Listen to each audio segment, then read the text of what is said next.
Obviously, lawsuits are continuing to be filed. In fact, everybody is complaining, at least in the insurance industry, that more lawsuits are being filed.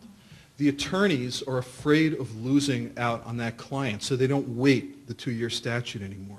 They get those suits filed immediately. I'm seeing more first notice lawsuits than I've ever seen in my career. In fact, I think by March of this year, I had already had 3 lawsuits involving accidents from 2009, so that they were so fresh they were only 2 years old. So the lawsuits are out there, and when lawsuits are out there, one of a few things is going to happen. It's either going to be settled, it's going to be dropped, which just is not happening because the attorneys right now are holding on the plaintiff bar to everything they possibly can as a future dollar, or it's going to be tried. And if it's tried, then there's always the risk that it's going up on appeal. But at some point, those cases are going to be paid. If I've got a truck which rear-ended somebody and put them in the hospital, and they've had 3 back surgeries, and my truck is clearly at fault, and I've got $3 million in coverage on a primary policy or an SIR, and I'm coming in against a top plaintiff attorney, well, you better believe he's going to know that, yeah, we are bringing structured people there, because I'm not going to waste my time on a settlement conference that's of no benefit or value. And if I'm going to one, I want it to be meaningful. And for it to be meaningful means, yes, the structure person is going to be there. Yes, the plaintiff is going to know that the structure person is going to be there. And yes, they're going to know early on that we are talking about structuring. Concentrate on that mediator. His body language, or her body language, of course. What their responses are, what they're telling the attorney and the insurer when they come back and say, okay, their demand is at $2.7 million. And here's why they're at their number. They're concerned about this future damage loss. They're concerned about the fact that this guy's going to need 2 surgeries down the line that are going to cost $400,000, and he's 29 years old. Well, we don't know when those surgeries are coming. So it now gives you that chance. We've usually got the medical reports with us in the mediation, or I've got them downloaded on my computer, and I've got that with me. They're available.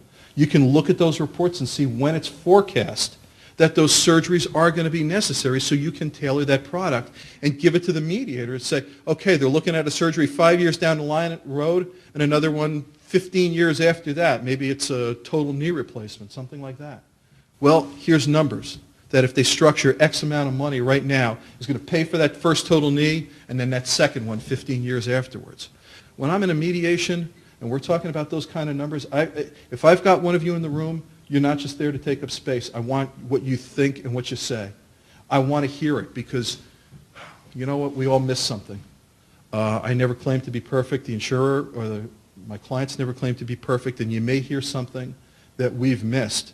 I love it when my structure person becomes involved and proactive in the whole mediation process with me, because they'll often, when they do that, come up with something that I hadn't thought about, or something that they can do that we hadn't thought about.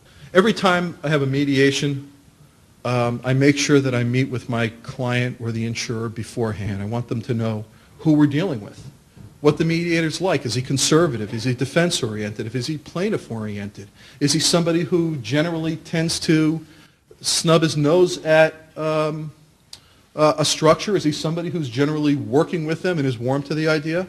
We discuss that. We work out our strategy in advance. Be there for that meeting.